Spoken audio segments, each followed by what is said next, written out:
A very big hello to all the students. I'm here with the solutions of the brainstorm paper. Let's start with the botany part. If the distance between the genes W, X, Y and Z on a chromosome, so let's go for it. तो कैसे करना है इसमें? सबसे पहले we are going to take the longest वाला distance. So let's write what is this longest distance. पहले question number 31. The longest distance out here is between W and Z. W और Z में कितना डिस्टेंस है? 40. ठीक है ना? फिर नेक्स्ट देखो हमारे पास नेक्स्ट डिस्टेंस क्या बनता है हमारे पास में 26. W एंड X के बीच में डिस्टेंस कितना है? 26. फिर उसके कम कितना है? We are going to have between W and Y. What is the distance between W and Y? It is written as 18. क्या है? यूनिट्स है. Okay, then what do we have? We are having X and Y. कितना distance है between X and Y? The answer, the distance is 8 units. सबसे पहले इतना समझ में आ गया. पहले आपने ये देखना है, it's not a tough question. इसमें क्या करना है? It's much like a road. ये X, Y, Z ये सब है. W क्या है? डिफरेंट आपके पास रोड में प्लेसेस हैं. जैसे एक बस स्टॉप है, एक रोड है, डिफरेंट बस स्टॉप्स है. तो लेट्स सी टू दैट. हम कैसे बनाएंगे इसका सीक्वेंस? तो ये सब यहाँ पर है. I am going to have this. तो सबसे पहले मैं क्या लूंगी? I am going to take the longest वाला. This is W suppose and this is what Z. दोनों के बीच में कितना डिस्टेंस हो गया? 40. अब उससे छोटा चलते हैं. W and X, obviously W और Z है तो X जो है समवेयर आउट हियर होगा. कितना डिस्टेंस है? 26. ठीक है. फिर मेरे पास क्या है? W and Y. कितना? 18. तो समवेयर आउट हियर ये Y हो गया. ये मेरे पास कितना आ गया? 18. अब उसने ये भी लिखा है X एंड Y. इन दोनों के बीच में कितना होना पड़ेगा? 8. चेक करो राइट है कि wrong. 18 plus 8 26 which is correct. So that means ये सब हमारे पास में क्या हो गया? जीन्स है. All of these are the genes. किसके ऊपर प्लेस है? क्रोमोसोम. जैसे मैंने आपको बताया एक रोड है, ये सब क्या बस स्टॉप्स है, तो वही चीज है. कुछ प्रॉब्लम ही नहीं यहाँ पे. तो मेरे पास सीक्वेंस क्या बना? I can have W, Y, X, Z और Z, X, Y, W. ऐसे ही. Now see to that. मेरे पास ऑप्शन में क्या है? I am having W, Y, X, Z as the option, but I am not having Z, X, Y ये. तो दैट मीन्स मेरे पास आंसर क्या है? I am going to have this as the right answer. What is this? W, Y, X, Z. तो option number A happens to be the answer for the question. I hope it is clear to everybody. चल. Let's talk about question number 32. If a plant, in a plant, क्या है हमारे पास? 30 megaspore mother cell. I hope everybody is aware. Megaspore mother cell. Megaspore mother cell जो होते हैं वो क्या होते हैं? These megaspore mother cells are diploid in nature. So हम इसको लिखेंगे diploid. Fine. अब क्या हो गया यहाँ पे? If all the ovules are fertilized. What are ovules? Megaspore से बनने वाला है ना ये. तो लेट्स गो फॉर इट. तो मेगास्पोर मदर सेल्स है यहाँ पर. वो क्या करेगा हमारे पास में? Obviously it's going to form what? It's going to form the megaspores. तो ये क्या करेगा? Megaspore mother cell undergoes meiosis and हमारे पास मियोसिस करेगा. तो एक मेगास्पोर मदर सेल जो कितना है हमारे पास में? एक forms what? 4 megaspores. But out of 4 megaspores हम सबको मालूम है what happens? 3 degenerate, only 1 is left. तो मेरे पास ये 3 degenerate करेगा. तो एक मेगास्पोर मदर सेल ने 1 megaspore mother cell forms 1 megaspore. ठीक है ना? सो एक मेगास्पोर बनाएगा. Obviously that is going to form what? The ovule out here. अब मेरे पास में अगर मेरे पास 30 मेगास्पोर मदर सेल्स है तो मेरे पास कितना मेगास्पोर बनेगा? 30 बनेगा. So answer out here पूछा how many seeds are expected to be formed out here. Ovules क्या होता है? Seeds. तो हमारे पास में कितना बन जाएगा यहाँ पर? It is going to form 30. Had that been microspore mother cells तो कितना माइक्रोस्पोर बनता? तो मेरे पास माइक्रोस्पोर बनता 30 into 4. That means 120. तो 120 कब आंसर होता है? जब माइक्रोस्पोर मदर सेल बोलते हैं. बट अभी मेरे से पूछा क्या? Megaspore mother cells. तो मेरे पास कितना बन गया? So I am going to have what? I am going to have B as the answer for the question. Okay fine. Let's proceed. Question number 33. The question is dealing with transpiration. हम सबको पता है transpiration किसके through होता है, through the stomata, है ना। Stomata कहाँ होता है, upper epidermis, lower epidermis. Normally stomata is more on the lower epidermis, ठीक है ना, अपर एपिडर्मिस में कम होता है। क्वेश्चन तो कुछ और है, let's talk about that. Which of the following plants do we expect transpiration to occur only from the upper surface? That means ऐसा plant जिसमें lower surface में स्टोमेटा है ही नहीं, very rare। तो let's talk about that. Land plants, obviously land plants में stomata अगर वो dicot है ऊपर में कम नीचे में ज्यादा, अगर मोनोकॉट है तो दोनों में इक्वल, तो that is wrong। Xerophytic plants, xerophytic plants means desert वाला plants, ऑब्वियसली उसको पानी स्टोर करके रखना है, तो इसके पास स्टोमेटा है बट कम स्टोमेटा है, रिड्यूस स्टोमेटा है, संकन स्टोमेटा है, ठीक है ना, तो ये भी रॉन्ग हो गया। Aquatic plants with floating leaves, yes, ये प्लांट जो है फ्लोट कर रहा है, नीचे से पानी आ रहा है ऊपर से कर रहा है, लूज कर रहा है, so that means it need not have stomata on the lower epidermis. उसके पास कहाँ है stomata, only on the upper epidermis, so C happens to be the answer। Let's see the D option too, aquatic submerged plant। अगर आपको लग रहा है वो aquatic तो ये भी एक्वेटिक होना चाहिए था, बट वो सबमर्ज्ड है, उसको ट्रांसपिरेशन करने का क्या है, उसके पास में अस्टोमेटिक कंडीशन होती है। अस्टोमेटिक मतलब स्टोमेटा है ही नहीं, fine. So therefore the answer for that is aquatic plants with the floating leaves. चलिए, if a cross between two plants is produces 50% tall and 50% dwarf plants, then the genotypes of the parents are, let's talk about that, question number 34। देखिए इसको, अगर मैं करती हूँ this into this, that means heterozygous into heterozygous, what do I get? I get the resultant as this, that means the answer for that is 3:1। 3 मेरे पास tall है and 1 मेरे पास dwarf है, so पहला ऑप्शन चला गया। When I talk about the C option, this is the A option। अगर मैं C option की बात करती हूँ तो I'm having this and I cross that with this portion, तो what do I get? I get capital T अगर इसको कर रही हूँ, फिर मैं उसको इससे करती हूँ capital T, I get this as this and I get this। तो क्या हो गया, मेरे पास सभी के सभी टॉल हो गए, मेरे पास ड्रॉप आया ही नहीं, तो I'm gone with this option। I talk about D option, मेरे पास क्या है, स्मॉल t, इसको भी मैं इससे क्रॉस करती हूँ, I get all which are small t's, that means only drop, तो मेरा आंसर कहीं से नहीं बना। Let me talk about the B option now. B option is heterozygous into this, तो what do I get, I am going to get it as capital T small t, capital T small t, small t small t and small t। What is this? These happens to be tall, these happens to be dwarf, which is 1:1 ratio, 50:50 ratio, किसमें मेरे को मिलता है, B option में। That means the answer for 34 happens to be the B option। What is this cross known as? A hybrid। What is this? A hybrid। I've crossed that with the recessive parent, तो इसको बोलते हैं test cross। Fine। चलिए, question number 35। Let's talk about question number 35। In the cells of oil seeds, ठीक है, oil seeds means fatty lipids वाला seeds, which the organelles have to be more active?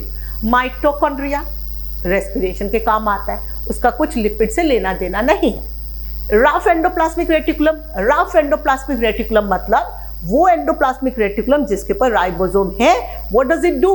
Protein synthesis, तो वो भी मेरे पास चला गया। Smooth endoplasmic reticulum, yes, what is a smooth endoplasmic reticulum? Meant for lipid synthesis, so that means जो lipid बनाएगा, so that is what the मेरे पास smooth endoplasmic reticulum। Nucleoli, nucleolus is what? Responsible for rRNA synthesis, तो वो भी मेरे पास चला गया। Therefore the answer for 35 happens to be the C option। Fine with this? चलिए, तो लिपिड्स बेसिकली मींस ऑयल, तो ऑयल वाला सीड्स में क्या है ज्यादा active, smooth endoplasmic reticulum. 36, the cause of guttation. First of all, guttation is the loss of water, loss of water. तो loss of water तो ट्रांसपिरेशन भी होता है, but loss of water in the form of vapours is known as transpiration, but loss of water in the form of water का droplets is said to be what? It's known as guttation। पहली बात, meaning देखो, ठीक है ना, किसके through होता है ये? It occurs through the hydrathodes, जो लीव्स के वेन्स के टिप में मिलता है। फाइन, कौन इसको कर रहा है? Is transpiration pull responsible for guttation? No, transpiration pull is responsible for transpiration, ठीक है, but who is responsible for that? Root pressure.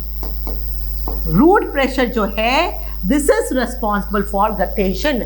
Root pressure and transpiration are inversely proportional and guttation and transpiration are also inversely proportional. Therefore क्या हो गया मेरे पास? root pressure and guttation are directly proportional. तो who is responsible for guttation? Guttation कब होता है? early mornings, late evenings, जब transpiration नहीं हो रहा है. तो root pressure which is an active process is responsible for guttation. Fine? चलिए क्वेश्चन नंबर 37. टाइडोफाइटिक कैरेक्टरिस्टिक. टाइडोफाइट्स हमको पता है, ब्रायोफाइट से टाइडोफाइट आया, टाइडोफाइट से जिम्नोस्पर्म, जिम्नोस्पर्म से एंजियोस्पर्म. नाउ क्या है यहाँ पे टाइडोफाइटिक कैरेक्टरिस्टिक्स जो कि इवोल्यूशन करवाया किसका? जिम्नोस्पर्म का. तो क्या फीचर है? सबसे पहले homospory. What does the word homospory mean? Homo, similar, we are talking about what? Similar spores. But कौन सा spores are we talking about? We are talking about similar sexual spores. तो ये तो फीचर ब्रायोफाइट टाइडोफाइट का feature है, इसका कुछ लेना देना नहीं है with the gymnosperm, so that happens to be wrong. Then comes the word furcate venation. Furcate venation is again a primitive feature. Evolve feature क्या है? जिम्नोस्पर्म आगे में जाके एंजियोस्पर्म सब में क्या आता है? हमारे पास में रेटिकुलेट एंड पैरेलल वेनेशन आता है. तो forget is dividing into two, ऐसे करके डिवाइड करता है ना. दैट्स द टाइडोफाइट का feature, not seen in case of the gymnosperm. So ये भी रॉन्ग हो गया. हेटेरोस्पोरी, ऑब्वियसली होमोस्पोरी का opposite is what? Heterospory. Heterospory is presence of different sexual spores. What are these two sexual spores known as? The male one is known as microspore and the female is known as what? The megaspore. जब मेरे पास में microspore and megaspore present होते हैं तब हमेरे पास seed बनती है. टाइडोफाइट्स तक seed नहीं है, बट जिम्नोस्पर्म से सीड है because of the presence of the heterospory. एक दो टाइडोफाइट्स है जिसमें हेटेरोस्पोरी है. One of the example for that is Selaginella. It shows heterospory but seed habit बना रहा है, सीड नहीं बना रहा है. जिम्नोस्पर्म से हमारे पास सीड बनना स्टार्ट हो गया. सो दैट मीन्स हेटेरोस्पोरी होने से मेरे पास में क्या है? सीड बनने का हैबिट स्टार्ट हो रहा है. तो that is known to be the evolutionary part out here. The sporophylls with vegetative leaves, obviously sporophylls जो है the leaves which are bearing the spores, इसका ज्यादा कुछ उससे लेना देना नहीं evolution से. Therefore the answer for the question number 37 is the C option. So that's all for the botany portion. Have a nice day and keep studying. Thank you. Hello dear students, अभी हम discuss करेंगे zoology portion. That is question number 38. Most of the insects have egg, larva, pupa and adult stages in the life cycle. This is primarily due to number D, that is eggs storing little reserve food. Normally in the case of holometabolous development is a complete metamorphosis होता है जिसमें अगर larva बनता है egg से, larvae जब convert होता है एडल्ट फेज में, then there is a vast difference between the larvae and the adult phase. पूरा ट्रांजिशन हो जाता है, एकदम पूरा चेंज हो जाता है, कंप्लीट मेटामॉर्फोसिस उसे बोलते हैं. सो इन दैट केस देखा गया जो एग होता है इंसेक्ट का, उसमें बहुत कम अमाउंट में यॉक रहता है और ये यॉक बस कुछ डेज के लिए नरिशमेंट प्रोवाइड कर सकता है. So in them the egg से निकलता है larvae will eat up something, then they will undergo stop metamorphosis, pupa बनते हैं, फिर प्यूपा से this form this adult stages. For best example is what? Silkworm is the best example जिसमें आपने देखा होगा कि एग से लार्वा से प्यूपा से एडल्ट स्टेज होता है. और सिल्कवर्म में हमने ये भी देखा कि प्यूपल स्टेज से हम सिल्क भी डिराइव करते हैं, वो तो अलग पॉइंट है, लेकिन इसमें ये आंसर क्यों है? This is primary due to the egg में जो रिजर्व फूड है, यॉक एंड कंटेंट है, it is very low. Okay, therefore the answer 38 का क्या है? D. Next we will see question number 39. Question number 39 is very interesting question. Urea is a principal excretory waste in larval as well as adult phases of frog. 39 का answer इसमें frog होगा, because in them the larvae first of all they produce ammonia, but to reduce the ammonia toxicity they are capable of converting this ammonia into urea. That means larvae is also converting the ammonia into urea, and the adult frog is also converting the ammonia into urea. Okay, so in them the larval stage as well as adult phases both are responsible for excretion of urea as a nitrogenous waste. Clear? तो इसमें answer होगा frog. और याद रखना इसमें answer मतलब इसमें सी क्यों है, बिकॉज फ्रॉग में जो लार्वा है they are capable of converting the ammonia into urea to reduce the ammonia toxicity level. Okay, अब नेक्स्ट क्वेश्चन देखते हैं, question number 40. Now we will see question number 40. The erythrocytes separated from human blood were mixed with certain fluids on a slide and observed under the microscope. Which of the following will be expected result? The thing is that if you're putting in a serum on the slide and putting the sum of the cells of RBC, वो clump और coagulate होगा ही नहीं, because serum is nothing but plasma minus blood clotting factors. That means serum में blood clotting proteins जो coagulation के लिए responsible है वो present ही नहीं है, तो RBC कभी भी clump और coagulate नहीं होगा. Okay, the next option is with distilled water the cells swell and eventually burst. Yes, because distilled water is hypotonic and RBC is hypertonic, तो automatically RBC के अंदर water enter होगा और वो swell भी होगा फिर burst हो जाएगा, because RBC का isotonic solution है, isotonic concentration है 0.9%. Okay, so the best answer is B. With sea water the cells undergo no apparent change. Apparent change तो उसमें होना था, because the sea water is hypertonic and RBC will be hypotonic, then automatically RBC उसमें shrink होना था, जो इसमें option में लिखा नहीं है, इसलिए आंसर नहीं है. With tap water the shell shrinks and appear cremated. No, because tap water में इतने solid concentration नहीं है. ओके, तो tap water इसमें hypertonic होगा और जो RBC है वो hypertonic होगा, तो in that case ये भी इसमें क्या होना चाहिए था, swell and burst. Same like your distil water, क्योंकि टैप वाटर में सॉलिड कंसंट्रेशन वेरी कर सकता है, बट इन जनरल अगर तुम देखो स्वेल एंड ब्रस्ट बेटर रहेगा, श्रिंक एंड क्रीमेटेड नहीं. Okay, the best answer the appropriate option will be B, because इसमें डिस्टिल वाटर जो है इसे ब्रस्ट एंड स्वेल करेगा. और एक चीज याद रख लेना कि whenever you are talking about the RBC red blood cells, the isotonic concentration of RBC is 0.9%. Okay, जो blood में 0.9% solid concentration है तो RBC का shape and size maintain रहेगा. If somehow it is changing, change तो होते रहता है, non equilibrium steady state है हमारा body, तो kidney उस चीज को osmoregulation के process से blood का homeostasis maintain करते रहता है with the help of certain hormones. Okay, अब हम next question की तरफ move करेंगे. There is question number 41. Question number 41 भी बहुत इंटरेस्टिंग क्वेश्चन है. Largest of the jellyfishes grow over 1 metre in diameter and can survive without any skeletal support due to. See, jellyfish का scientific name है Aurelia, ये phylum है Coelenterata से. Okay, this is the second phylum in animal kingdom. So normally इसमें कोई भी skeletal system ऐसे develop नहीं हुआ है, but still they are capable of floating in water. Why? Because of high salinity and subsequent buoyancy of sea water.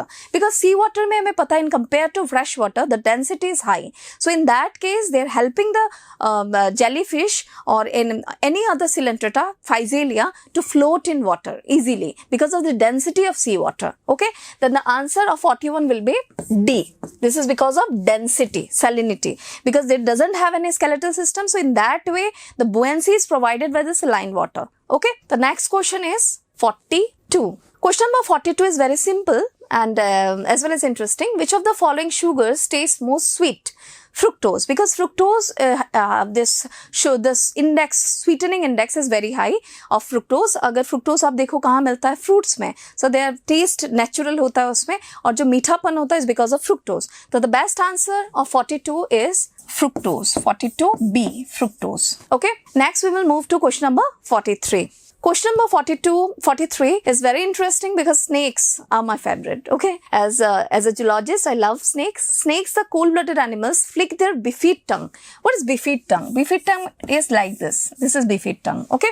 Now they're asking snakes बीच-बीच में ऐसे tongue, bifid tongue ऐसे जो होता है bifurcated tongues को बाहर निकालते हैं. They sense something फिर अंदर डाल देते हैं.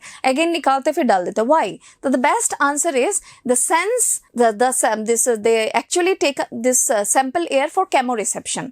Okay, because जो हमारे एयर में कुछ मॉलिक्यूल्स होते हैं उनको दिखता भी नहीं है, सुनाई भी नहीं देता स्नेक्स को. ओके, आईज है बट वो नॉन फंक्शनल है, ईयर से भी उसका कोई फायदा नहीं है. So in that way they are using their tongue. तो टंग क्या करता है, जब भी बाहर निकालते हैं they are actually collecting some of the molecule in air, और उसके रूफ में एक जैकॉब्सन ऑर्गन रहता है. Okay, this Jacobson organ can sense the molecule in the air, और वो समझ लेते हैं वो प्रे है ना प्रीडेटर है. इन दैट बेसिस अगर आपको अच्छे से जानना है, आप स्नेक का वो देखोगे वोमिरोनेसल ऑर्गन, या तो हम जिसे बोलते हैं जैकॉब्सन ऑर्गन, वो रहता है रूफ में. उसी चीज को वो क्या करते हैं, टंग को निकालता है, टच करते रूफ में, अपर रूफ में, then they can easily sense this is predator और प्रे, या तो मेटिंग प्रोसेस में भी उस चीज का हेल्प लेते हैं. ओके, तो इसमें the best answer for 43 is B.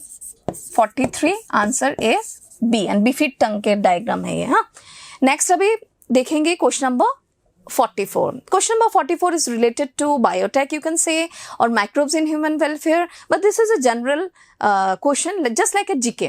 Okay, most of the microbes employed in commercial fermentation for producing antibodies, they are asking about antibodies. So the best answer is thread bacteria, because E. coli, that is Escherichia coli, are generally used for the production of antibodies in biotechnology. Okay, so the answer is 44B, thread bacteria, that is E. coli, Escherichia coli. Okay, so the last question for zoology, from zoology portion, is question number 45. Question number 45, the neoteny or larva become sexually mature. Which of the following character indicate larval features? इसमें होता क्या है, what is neoteny first? Neoteny is nothing. Amphibia में क्या होता है? Thyroid gland plays an important role in metamorphosis, where the larvae convert to adult easily with the help of thyroxine hormone. But in certain cases, in case of salamander, in larval stages, if somehow thyroxine is not secreted by them, the larvae become sexually mature without metamorphosis, without proper metamorphosis, you can say. So axolotl larvae is nothing but a larvae of salamander which remain as larvae for whole life, but they are sexually mature, reproductively active. Okay, so what are the features of this larvae? The answer is 2 as well as this 4. That is laterally compressed tail and external gills. That is A. तो अभी हम लोग एक काम करते हुए सी कि axolotl larvae देखने में कैसे है. They are like this. These are external gills. एक बार देखना उसका इमेज, बहुत क्यूट है लेकिन, ठीक है, तो पेट के तरह रखने में मन करेगा. जस्ट एक रफ डायग्राम. तो this external gills are there and this is compressed tail. So in that way the answer is A, 45A. Okay, so we've completed zoology portion. Thank you very much.